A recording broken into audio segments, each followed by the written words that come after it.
Good morning, dear student. I am Bhola Shankar Singh, your Hindi teacher. Now, I will teach you Hindi grammar, unseen passage. Suprabhatam, मैं भोला शंकर सिंह आपका हिंदी अध्यापक। मैं आज आपको हिंदी व्याकरण के अपठित गद्यांशों का अध्ययन कराऊंगा। तो ये आप लोग तैयार हो जाएं। दो गद्यांश आपके अपठित के हो चुके हैं। अब हम तीसरे गद्यांश की ओर बढ़ते हैं। विद्यार्थियों से प्रयास करेंगे। तो ये हो चुका है आपका।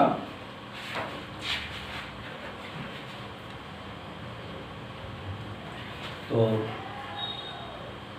देश प्रेम के बाद तीसरा है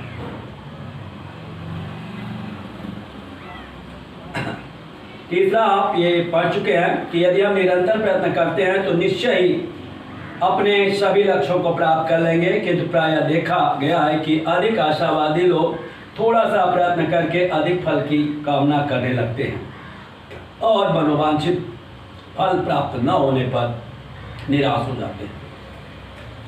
अतः जीवन में सफलता प्राप्त करने के लिए परिस्थितियों के समक्ष घुटने न टेकें, बल्कि हिम्मत से उसका सामना करें। याद रखें, जितना कठोर हमारा परिश्रम होगा उतना फल भी उतना ही मीठा होगा। तो ये प्रश्न है तीसरा। मैंने आपको कल थोड़ा जल्दीबाजी में बता दिया था। तो हम देखते हैं का है लक्ष्य प्राप्त करने के लिए क्या करना चाहिए। तो लक्ष्य प्राप्त करने के लिए हमें निरंतर प्रयत्न करना चाहिए। का उत्तर ही लिख रहे हैं, लक्ष्य प्राप्ति के लिए हमें निरंतर प्रयत्न करना चाहिए। लक्ष्य प्राप्ति के लिए, लक्ष्य प्राप्त करने के लिए हमें निरंतर प्रयत्न करते रहना चाहिए। तो ये पहले प्रश्न का। आशावादी लोग थोड़े से प्रयत्न से क्या इच्छा रखते हैं। का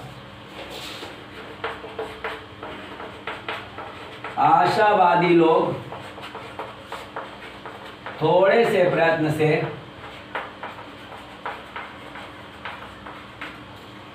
अधिक लाभ की इच्छा रखते हैं। आशावादी लोग सोचते हैं कि हम थोड़ा भी अगर प्रयत्न कर देंगे तो लाभ अधिक होती है। अधिक फल की कामना करते हैं। अधिक लाभ की, अधिक फल की कामना करते हैं। अधिक लाभ, अधिक फल भी यहाँ पर लिख सकते हैं। तो अधिक फल की कामना करते हैं, इच्छा करते हैं। तो हमें क्या करना चाहिए? हमें केवल कर्म करते रहना चाहिए, फल की इच्छा नहीं करनी चाहिए। यदि फल की इच्छा करते हैं तो कर्म का फल भी हमें भोगना पड़ेगा, और साथ ही साथ अगर फल नहीं मिला तो हम बहुत निराश भी हो जाएंगे। तो कर्मण्येवाधिकारस्ते मा फलेषु कदाचन, हालातों से न हारे, इसका बोध वाक्यांश के गद्यांश के किस वाक्यांश में है? परिस्थितियों के समक्ष घुटने ना टेके। हालातों से न हारे, परिस्थितियों के समक्ष घुटने न टेके। ये हो जाएगा, हालातों से ना हारे, परिस्थितियों के समक्ष घुटने ना टेकें। सब परिस्थितियों में भी कार्य करने की प्रेरणा मिलनी चाहिए। वह पथ क्या, पथिक परीक्षा क्या, जिस पथ पर बिखरे शूल न हो। नाविक की धैर्य सफलता क्या, जब धाराएं प्रतिकूल न हो। तो प्रतिकूल धारा में तैरना ही नाविक की परीक्षा होती है। अनुकूल धारा में तो कोई भी पार हो जाएगा। जीवन में सफलता प्राप्त करने के लिए क्या करना चाहिए? जीवन में सफलता प्राप्त करने के लिए हमें निरंतर प्रयत्न करते रहना चाहिए।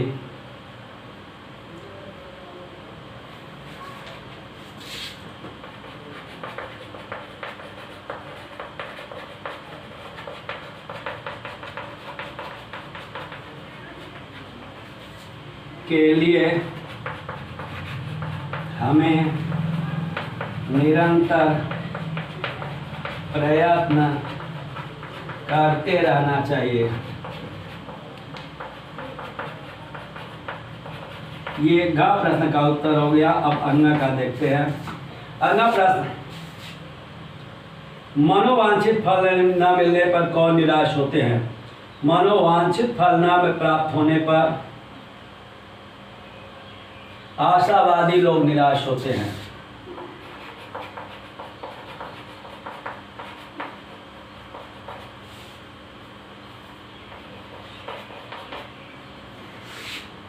मनोवांछित फल न प्राप्त होने से आशावादी लोग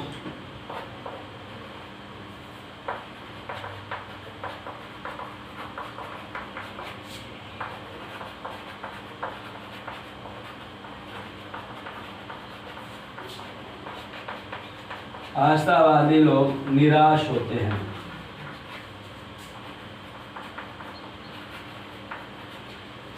तो ये है तीसरा गद्यांश। यदि हम परिश्रम करेंगे तो निश्चय ही अपने सभी लक्ष्यों को प्राप्त कर लेंगे। इस गद्यांश का, इस अपठित गद्यांश का प्रथम प्रश्न का उत्तर है, लक्ष्य प्राप्ति के लिए हमें निरंतर प्रयत्न करना चाहिए। प्रश्न है कि लक्ष्य प्राप्ति के लिए क्या करना चाहिए? उत्तर है, लक्ष्य प्राप्ति के लिए हमें निरंतर प्रयत्न करना चाहिए, निरंतर प्रयास करना चाहिए।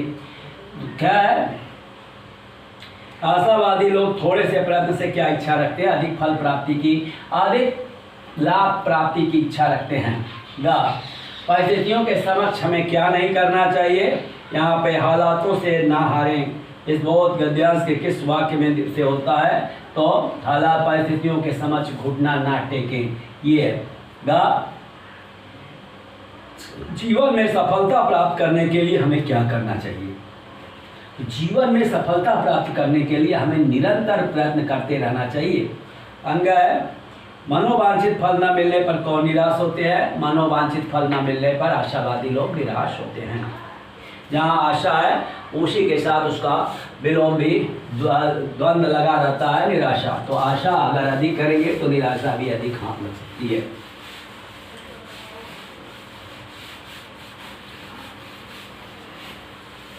ये अपडेट तीसरा था। अब चौथा अपडेट, चौथा गद्यांश है, जब महात्मा गांधी अफ्रीका में थे से फिर मैं क्यों डरूं?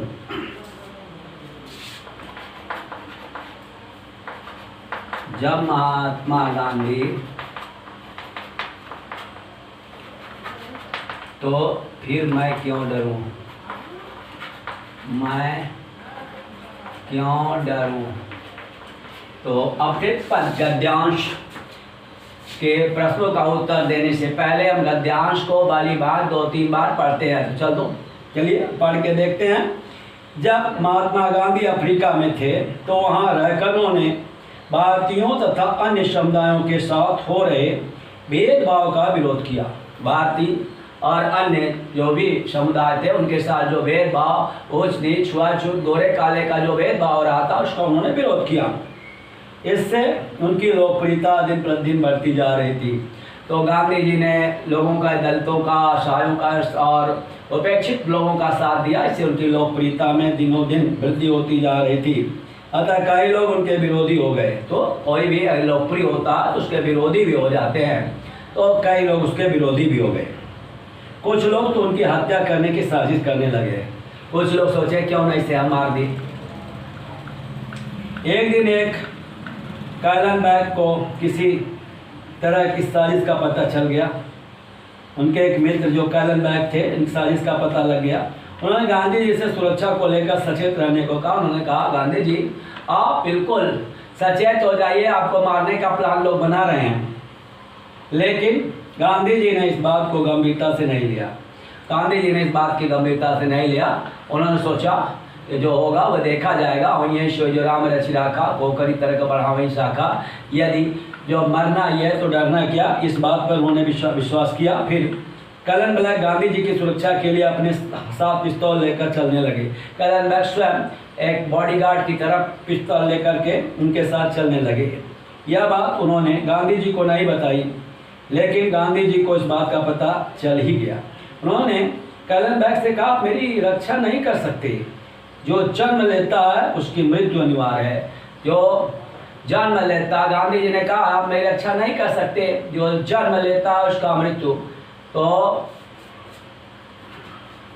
ये गीता में भी कहा गया है कि ध्रुवम जन्म मृतस्य च, जो निश्चित रूप से जन्म लेते हैं वो मरते हैं, और जो जन्म लेते हैं उनका मृत्यु निश्चित है, जो मरते हैं उनका जन्म निश्चित है। इसलिए तस्मात् अपरिहार्य न तुम सोचते मरती से, अपरिहार्य कारण के बारे में अर्जुन तुम सोच नहीं कर सकते। उसी विचारधारा की बात इसमें गांधी जी कर रहे हैं कि दूसरी बात यह है कि आत्मा अजर अमर है, उसे कोई नहीं मार सकता। कोई व्यक्ति के शरीर को मार सकता है, आत्मा को नहीं मार सकता। न जायते न मृते कदाचित, नान्यो भूत्वा भविता वा न भूय, अजोयम शास्त्रो अजो नित्यम शास्त्रोयम शरीर न हन्यते हन्यमाने शरीर। तो यह आत्मा शरीर के मरने पर भी नहीं मरती है। नैनम चिन्नन दिशस्ताणी नैनम दहति पावकश्च नैनम क्लेदन्ते आपो न शोषित मार्ग। तो इस आत्मा को न नैनम सख्त नहीं छेड़ सकते, नैनम दहति पावक न इनको आग जला सकती है, नैनम क्लेदन्ते आपो न इसको जल गीला कर सकता है, न शोषित मार्ग न इसे वायु सुखा सकता है। इन सब गीता की बातों का उन्हें अच्छी तरह ज्ञान था। तीसरी बात यह है कि हिंसा के साधनों से नहीं, हिंसा की ताकतों से किसी की भी रक्षा की जा सकती है जो मेरे पास है। हिंसा के साधनों से नहीं, हिंसा की ताकतों से किसी की भी रक्षा की जा सकती है जो मेरे पास स्वयं है। फिर मैं क्यों डरूं? तो फिर मैं क्यों डरूं? गांधी जी ने ये बात कहा। अब गद्यांश का भाव और उसको अच्छी प्रकार पढ़ चुके होंगे। अब चलते हैं गद्यांश के प्रश्नों की ओर। गांधी जी ने अफ्रीका में रहकर किसका विरोध किया? गांधी जी ने अफ्रीका में रहकर भारतीयों के साथ हो रहे, भारतीय और अन्य समुदायों के साथ हो रहे भेदभाव का विरोध किया।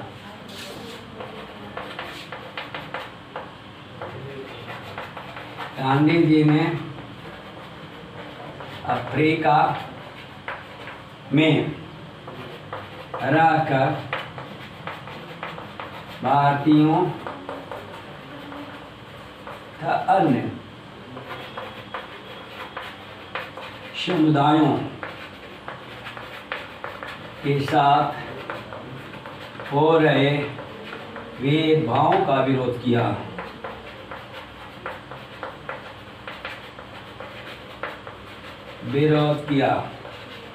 गांधी जी यूनिक पर्सन थे। अफ्रीका में कुछ लोग गांधी जी की हत्या की साजिश क्यों करने लगे? तो उनके विरोधी हो गए। गांधी जी के लोकप्रियता से डर करके लोग उनके हत्या की साजिश करने लगे। तो ख प्रश्न है, गांधी जी की लोकप्रियता से डर कर कुछ लोग उनकी हत्या की साजिश करने लगे। साजिश करने लगे। तो ये है। तो गांधी जी की लोकप्रियता से कुछ लोग डर गए और उनकी हत्या की साजिश करने लगे। कैलनबर्ग जो गांधी जी के मित्र थे, साथ पिस्तौल लेकर क्यों चलने लगे? कैलनबर्ग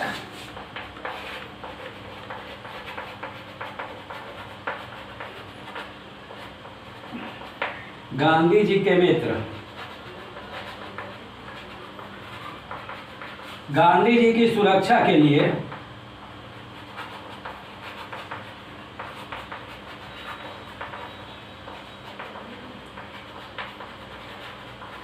उनके साथ पिस्तौल लेकर चलने लगे।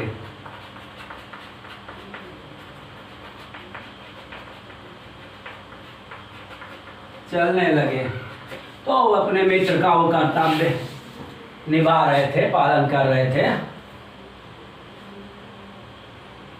इस अनुच्छेद का उचित शीर्षक लिखिए। होगा शीर्षक हो जाएगा गांधी जी का दक्षिण अफ्रीका प्रवास। गांधी जी का दक्षिण अफ्रीका प्रवास। गांधी जी का दक्षिण अफ्रीका प्रवास, ये हो जाएगा इसकी टाइटल। अब आगे, गांधी जी के पास क्या चीज थी जिसके कारण वह किसी से नहीं डरते थे? गांधी जी के पास आत्मबल थी जिसके कारण वह किसी से नहीं डरते थे।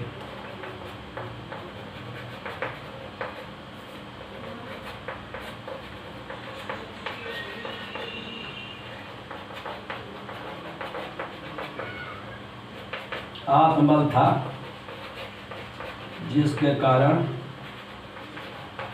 वे किसी से नहीं डरते थे।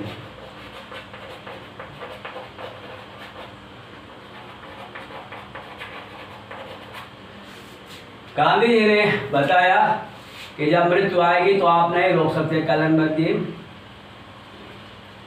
बैक तो कहा कि जन्म और मृत्यु, जीवन मरण, ये सब ईश्वर के अधीन होते हैं, कोई व्यक्ति नहीं। अगर मेरी मृत्यु निर्धारित ही होगी तो आप नहीं रोक पाएंगे। तो इस प्रकार से ये प्रश्न के उत्तर रहे चौथे पैराग्राफ, चौथे आपके गद्यांश के।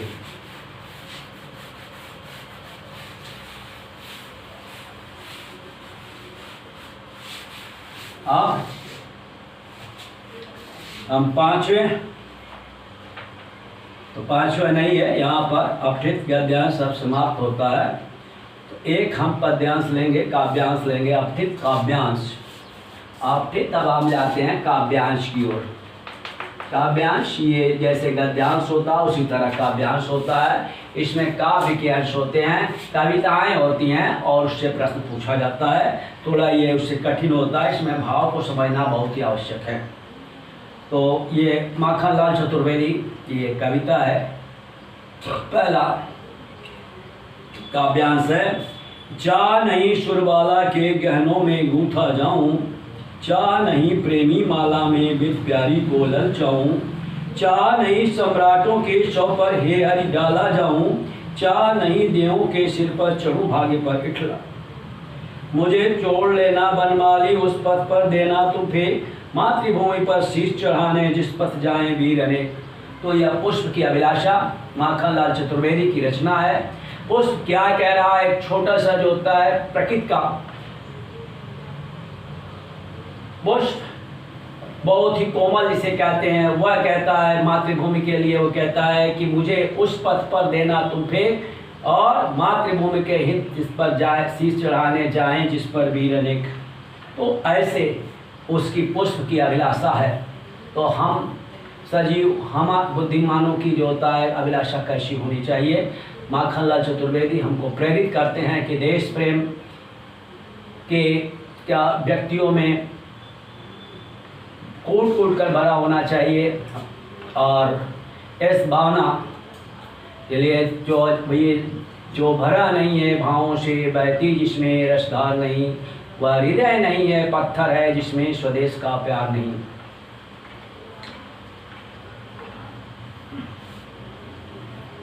तो ये चाह नहीं सुरबाला के गानों में गूंथा जाऊं। तो पुष्प कह रहा है कि मुझे यह इच्छा नहीं है कि मैं सुरबाला देवताओं की स्त्रियों के गहनों में मेरा उपयोग किया जाए। चाह नहीं प्रेमी माला में विद प्यारी को ललचाऊं, मैं प्रेमी के माला में गूंथा जाऊं और उसे देख करके तो उसकी प्रेमिका ललचाए, मुझे यह भी इच्छा नहीं है। चाह नहीं सम्राटों के शव पर हे हरि डाला जाऊं, मुझे यह इच्छा नहीं है कि मैं सम्राटों के शव पर मैं डाला जाऊं, उनके अर्थी पर मुझे चढ़ाया जाए। चाह नहीं देवों के सिर पर चढ़ूं भाग्य पर इठलाऊं, और मेरा यह भी इच्छा नहीं है कि मैं देवों के सिर पर चढ़ूं और मैं अपने भाग्य पर इतराऊं, अभिमान करूं। मुझे तोड़ लेना बनमाली उस पथ पर देना तुम फेंक। कह रहा है कि मुझे हे बनमाली, हे माली, इसके संरक्षक, तुम मुझे तोड़ लेना और उस रास्ते पर फेंक देना जिस मातृभूमि पर शीश चढ़ाने जिस पर जाए वीर अनेक। मातृभूमि पर शीश चढ़ाने के लिए, अपने देश पर उत्सर्ग होने के लिए, बलिदान होने के लिए जिस रास्ते पर अनेक वीर जाएं, उनके पैर उस रास्ते पर मुझे फेंक देना। मैं उनके पैरों तले कुचल करके भी अपने को मैं धन्य समझूं। ये पुष्प की अभिलाषा है। तो उचित विकल्पों के सामने सही का चिन्ह लगाइए। तो अब चलते हैं, चाह नहीं से वीर अनेक।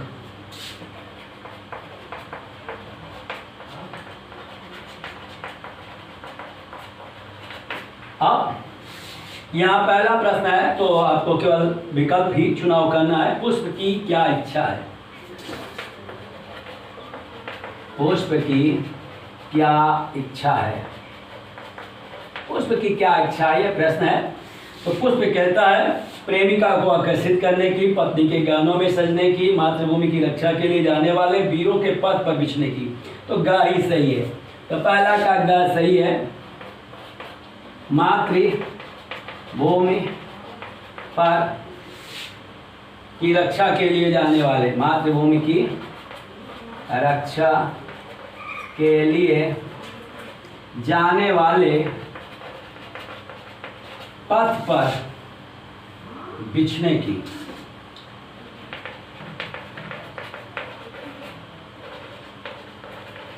ये पहला का प्रश्न का उत्तर गया सही है। फिर हम दूसरे के प्रश्न की ओर चलते हैं। दूसरा प्रश्न देखते हैं। देवता के मस्तक पर चढ़ा जाने पर पुष्प किस पर इखलाना नहीं चाहता? भाग्य पर। तो का उत्तर सही है। दूसरा का भाग्य, यह उत्तर सही है। चढ़ो भाग्य पर इखलाऊं, ये कहा गया है। देवता के मस्तक पर, इसमें से कौन सा शब्द पथ का पर्यायवाची नहीं है? मार्ग, रास्ता, राह और बगीचा। तो घा नहीं है पर्यायवाची। तीसरा का घा, बगीचा, यह पथ का पर्यायवाची नहीं है। बगीचा का अर्थ होता है उपवन।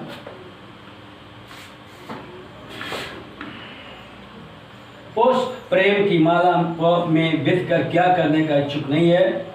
तो माली को आकर्षित करने का, प्रेमिका को आकर्षित करने का, माला को आकर्षित करने का, मालिन को आकर्षित, और प्रेमिका का। चौथा का ख, प्रेमिका को आकर्षित करने का।